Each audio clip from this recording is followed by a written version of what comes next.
ما این کار نمی کنیم. حق میگیم، حق میگیم. سخن حق از دهن دشمنی برآمد برش حق بگو، این کار نکن.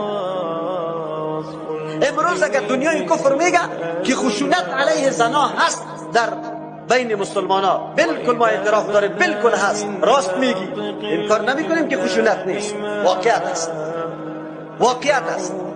عذابی ما گرفته تا عالم ما علیه زن خشونت کرده، اموی که قرآن ترجمه میکنه فتوا میده، امون خشونت علیه زن کرده.